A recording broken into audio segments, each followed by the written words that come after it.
Hello and welcome to Corbett's Comments. Today I'm commenting on the idea of suffering as an unwanted blessing from Romans chapter 8.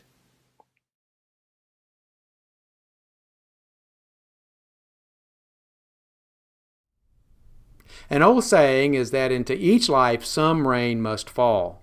Now, I have been rained on in at least a dozen states of the United States and in 8 other countries, and it's always been cold and uncomfortable. The phrase raining on my parade shows that rain can sometimes be a negative experience, even though our farmers need rain to grow our crops. So when bad things happen in our lives, it is like a spiritual and emotional rain. Paul helps us to understand how God would have us see these things in Romans chapter 8. So let's look on this today and be both enlightened and encouraged. We need to see the reality of suffering. We only have to look around us to see suffering in our world. As I write this in July of 2020, we are still in the midst of a global pandemic caused by the COVID-19 virus. Millions have been sickened and hundreds of thousands of people have died. Global economies and people's ways of life have been upset. Yet, after 6 months of work, we still don't have a vaccine, and COVID-19 is only one issue that besets us, because we still vividly remember the attacks of 9/11 and Hurricane Katrina and the April 2011 tornado outbreaks, as well as many other natural and man-made disasters. I recently read of a church planter who was hit and killed by a vehicle while trying to help another motorist whose car had caught fire. We also only have to look in the Bible to see suffering.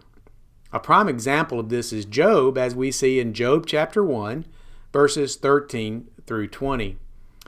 One day, when Job's sons and daughters were feasting and drinking wine at the eldest brother's house, a messenger came to Job and said, "The oxen were plowing and the donkeys were grazing nearby, and the Sabaeans attacked and made off with them.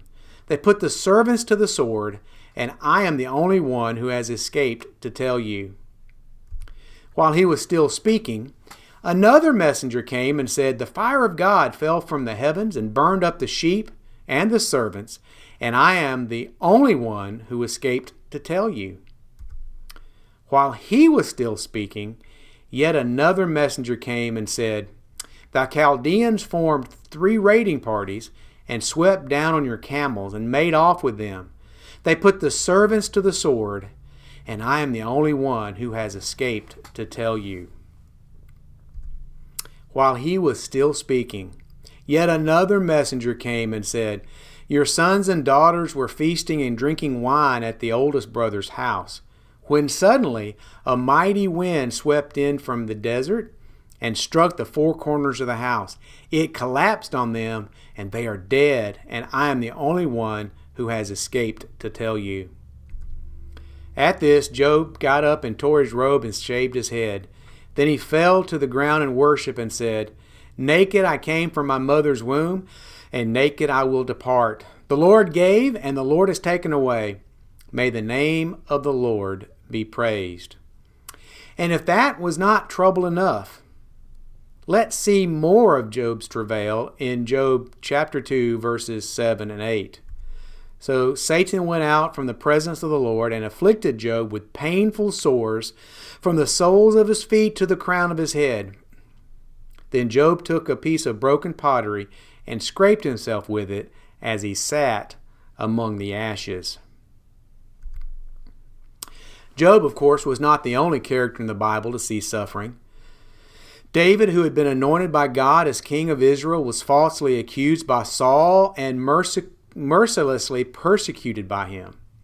Later in 2 Corinthians chapter 11, verses 24 through 28, Paul describes the difficulties he had faced while serving God.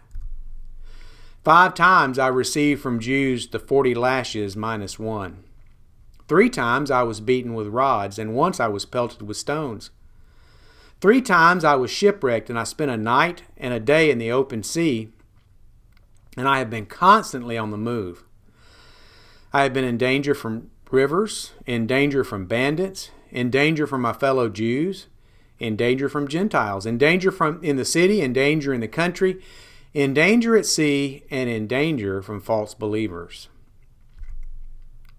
I have labored and toiled and have often gone without sleep.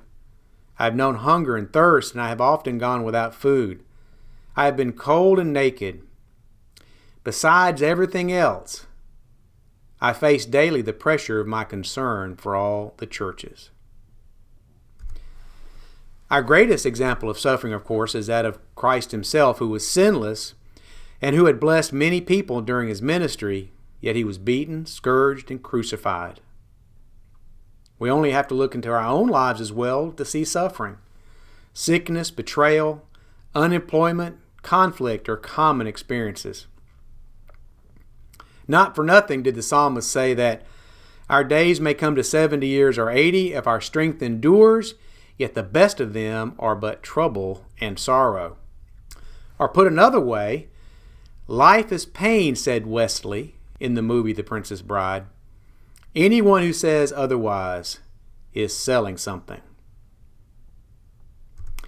So let's look at the human rationale for suffering.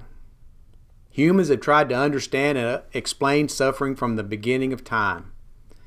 The theology of suffering is called theodicy.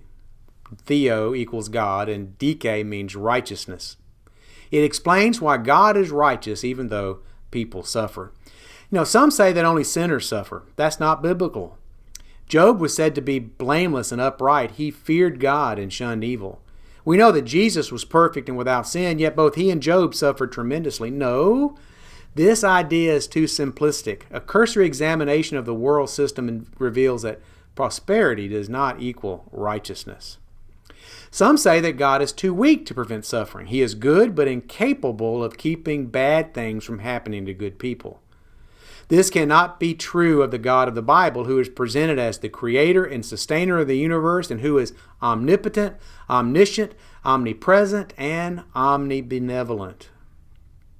Some say that God is either partially or wholly evil in his essence. Again, this cannot be true of the God of the Bible, who died for our sins. This can't be true of the God who swept over Lazarus' grave. This cannot be true of the God who loved the little children. This isn't true of the God who knows the numbers of hairs on our head and who cares if a sparrow falls. Finally, some say that suffering is illusory, that it doesn't really exist. Now, this is simply a denial of reality. My dad used to say, when all else fails, read the instructions. So what does the Bible, our instruction book, tell us about suffering? Well, we know that God does not cause suffering. That comes from human sin. But God does make lemonade when life sends us lemons. Let's consider our focal passage for today, Romans chapter 8, verse 28, which says, "And we know that in all things God works for the good of those who love him, who have been called according to his purpose." As we parse this verse, some facts stand out.